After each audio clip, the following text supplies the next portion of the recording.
Doutor Ricardo Pianta, boa tarde, bem-vindo ao Band Cidade. Boa tarde, Adilson, boa tarde a todos.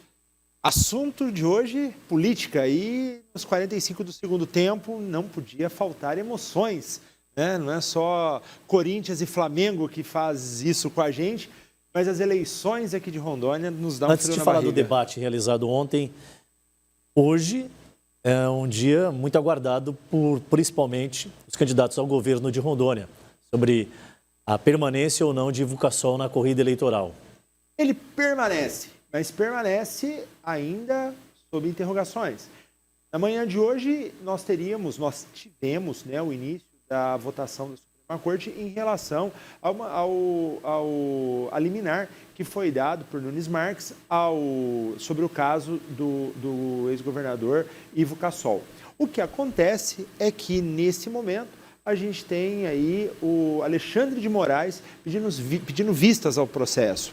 Então, todo o julgamento para. A liminar de Nunes Marques foi para o plenário. Foi para o plenário. Começa a votação. Existia-se uma história que, como a relatora do caso era a ministra Carmen Lúcia, e ela era contrária, falava-se, inclusive, que todos os demais membros da corte iriam seguir a linha de raciocínio dela e que era quase difícil que isso acontecesse, mas o que vem é que Alexandre de Moraes vem como fiel dessa balança e ele pede vistas ao processo. Então, o jogo continua e Ivo Cassol permanece sob mandato judicial. Enquanto perdurar o pedido de vistas, ele está apto a ser eleito, a concorrer. E ele está apto a concorrer, e o que é mais interessante, não se tem prazo para esse pedido de vistas. Isso pode acontecer a qualquer momento. Isso pode acontecer na próxima semana, ou isso pode acontecer em dezembro, isso pode acontecer na véspera da posse, isso pode acontecer a qualquer dia. Ou pode não acontecer também. Ou pode não acontecer também. Pianta, tivemos aqui o primeiro debate realizado ontem pela Band, transmissão para todo o estado de Rondônia. Léo Moraes, Marcos Rogério, Val Queiroz, tivemos ainda Pimenta de Rondônia e Daniel Pereira. Ivo Cassol e o governador Marcos Rocha enviaram o comunicado de que, devido à agenda, não teriam condições de participar do debate. Que avaliação que você faz desses nomes que estiveram presentes aqui? De fato, os dois nomes que não vieram fizeram falta. Acho que isso não deu, como primeiro debate, né, o start não foi dado a todos. Ivo Cassol estava em Brasília, realmente, num café da manhã com o presidente Bolsonaro. O governador, né, faltou, de fato, nesse processo. Agora, o debate, ele ficou um pouco... Foi interessante, deu para a população conhecer um pouco de cada um, né? Temos nomes, Pimenta de Rondônia é sempre o Pimenta que traz seus pontos de vista ligado à esquerda, assim como Daniel Pereira, outros espalhafatosos, mas é o estilo Pimenta de ser. É o estilo Pimenta de ser e que anima os debates. Nós temos ali a figura, a situação do Val Queiroz, que é um nome novo dentro desse processo direto da política. Para aqueles que vieram, acho que acabou sendo muito produtivo. Eles acabaram ganhando mais tempo. Tiveram espaço para opinar. Espaço que não terão, inclusive, com a propaganda eleitoral. Não terão na campanha eleitoral. O debate é fundamental para eles e, obviamente, que é um grande enfrentamento. O que aconteceu é que a falta da presença, principalmente do governador Marcos Rocha, permitiu com que todos, principalmente o Marcos Rogério e o Léo Moraes, pudessem fazer críticas ao atual governo e isso, obviamente, não pôde ser respondido. Então, acabou que obtiveram mais espaço.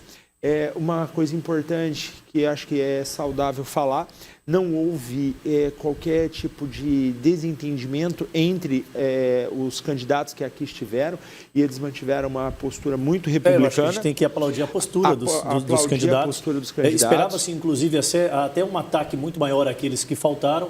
Eles mantiveram a postura. Eu acho que isso também faz com que o nível do debate ele fique um pouco mais elevado. Dentre o que foi discutido aqui e o posicionamento de cada uma das lideranças que aqui estavam no estúdio da Band, Daniel Pereira, representando a esquerda, tanto é que citou várias vezes o presidente Lula. Pimenta de Rondônia também chegou em alguns momentos, parece que comulgar do pensamento de Daniel Pereira. Isso é um desenho que já era previsto?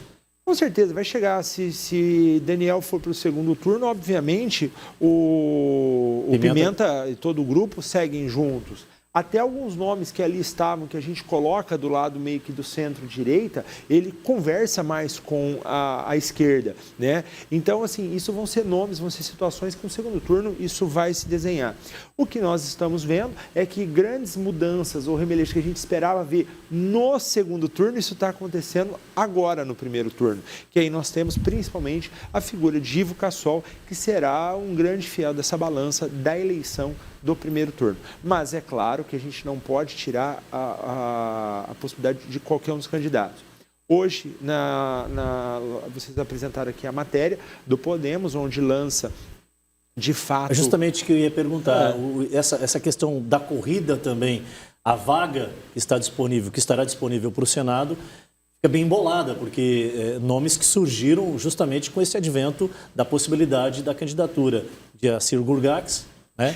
De Expedito Júnior também já se colocando à disposição. Nomes que não estavam previstos, digamos assim. Quer dizer, previstos estavam, mas não estavam no jogo. Eles estavam ali na reserva, entra, não entra e conseguiram entrar. Lembrando que, sob mandato judicial, apenas Assir Gurgax.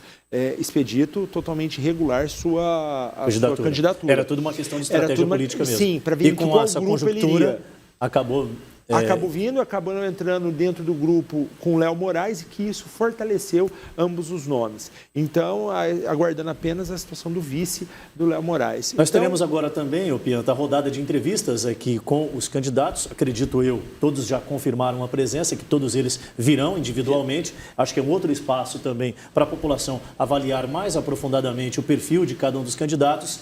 E nós já temos também a agenda confirmada para o debate em segundo turno, caso haja o segundo turno. E você é sempre o nosso convidado para vir aqui trazer a avaliação e o norte de tudo isso que está acontecendo. Obrigado pela vinda. Obrigado, Adilson, e vamos esperar. Afinal de contas, a eleição só se decide depois da apuração.